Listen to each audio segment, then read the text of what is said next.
Bienvenue sur la chaîne de Ghislaine, la chaîne des passionnés d'aquarelle et des techniques modernes. Vous avez été nombreux à me demander de refaire une démo sur le négatif. Je vous en ai donc créé une sur le thème du chaud-froid, hiver, printemps. Et nous nous amuserons aussi à faire une petite forêt avec le pulvérisateur. Vous voyez que j'ai mouillé mon papier et que j'ai choisi deux couleurs opposées, la plus chaude et la plus froide, pour symboliser un petit peu l'hiver et l'été qui arrive, le printemps, le soleil. Comme d'habitude, il faut beaucoup mouiller son papier, faire quelques taches. Lorsque vous avez des choses qui dégoulinent un petit peu, qui sont disgracieuses, passez simplement un petit gris pour enlever le surplus. Là, je prends un spalter pour dégager les blancs parce que plus tard, je peindrai un arbre qui ne sera pas en totalité sur la feuille. C'est pour cela que je ne laisse pas du blanc jusqu'en bas. Cette technique pour dégager les blancs se fait sur papier mouillé. Et là, je vais me servir du pulvérisateur. Simplement pulvériser un petit peu et laisser quelques gouttes de peinture comme un chemin d'eau pour symboliser une forêt au loin. Il ne faut pas hésiter à repulvériser, hein. Ça se fait sur papier mouillé là aussi, mais vous pouvez le faire sur papier sec. Je commence par mettre de la peinture plus claire. Je pulvérise et je mets de la peinture un peu plus foncée au fur et à mesure pour donner une perspective. Il faut s'adapter un petit peu à la pulvérisation et pas demander à choisir exactement la forêt que nous avions décidé. Comme d'habitude, il faut s'adapter.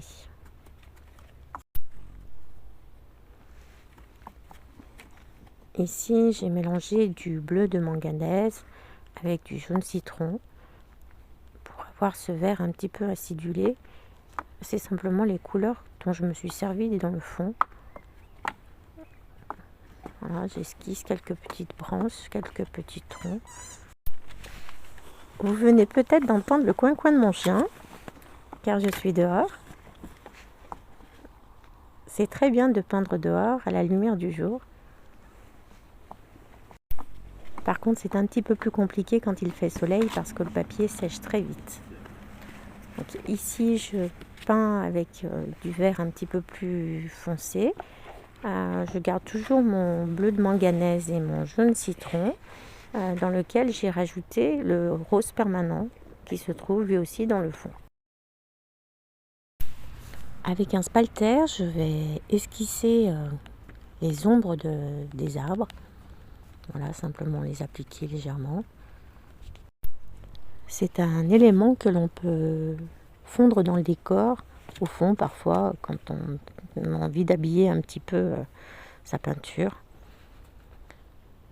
Ici, je commence à peindre le tronc que j'ai décidé de ne pas faire en entier, donc je l'ai mouillé. Et je me sers toujours des mêmes couleurs, hein, de mon jaune citron, de mon bleu manganèse. Ici, j'ai rajouté un petit peu de terre de cyane brûlée et en chemin d'eau. Voilà, simplement en travaillant sur le côté de l'arbre, on va donner un effet arrondi.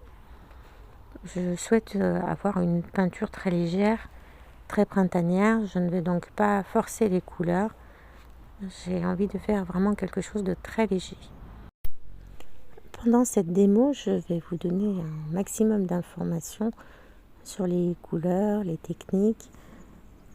J'espère que cela vous plaira. Comme d'habitude, je vous demande de liker si cela vous a plu.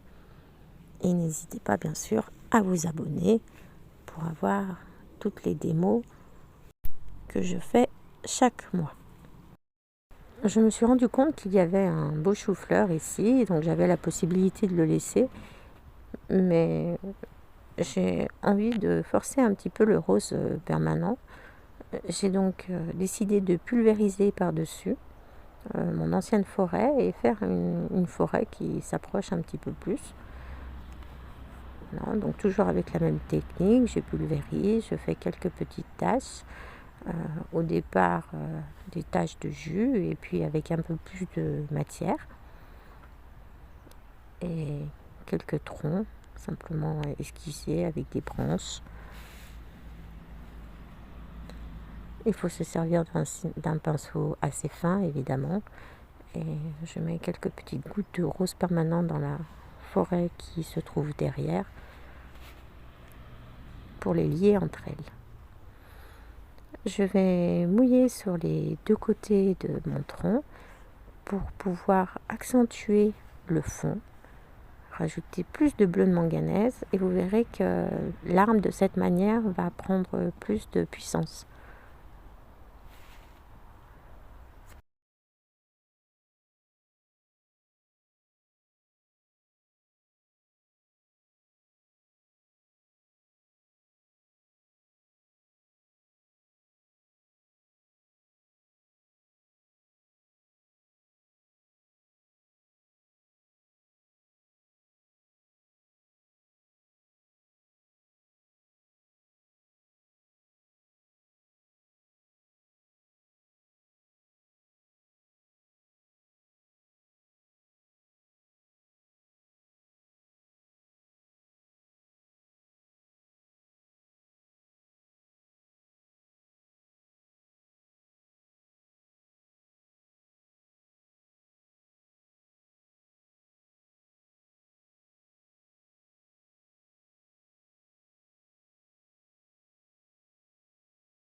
Toujours pour les mêmes raisons, je vais ajouter un petit peu de bleu dans ma forêt qui se trouve devant pour la lier avec le ciel qui est derrière. Et je vais commencer mon négatif. J'ai envie de faire une sorte de guirlande de feuilles. C'est simplement pour symboliser l'envol du printemps, des feuilles. Et je vais les lier chaudes en étant à droite et puis peut-être plus froides à gauche pour symboliser l'hiver. Alors pour faire mon négatif, je me sers toujours d'un pinceau biseauté en mettant de la peinture uniquement sur la pointe et en peignant l'extérieur de l'objet et non pas l'objet lui-même. Cela nous permet des magnifiques transparences.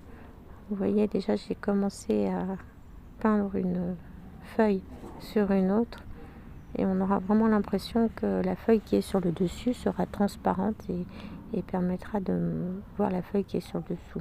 J'attends simplement qu'elle sèche un petit peu. J'hésite pas à aller sur ma forêt puisque de toute façon le négatif laisse la transparence et de toute façon c'est ce que vous souhaitiez avoir aujourd'hui, donc il n'y a pas d'importance si on ne voit plus la forêt.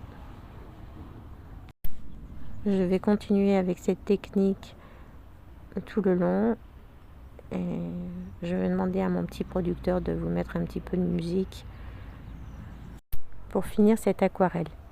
Je vous remercie pour tous les commentaires que vous avez laissés lors des différentes démos. C'est vraiment très encourageant. Ils sont toujours bienveillants et sympathiques. C'est très agréable pour moi. N'hésitez pas à me demander de nouvelles informations, de nouveaux thèmes. Je suis toujours à votre écoute. Je vous souhaite une belle aquarelle.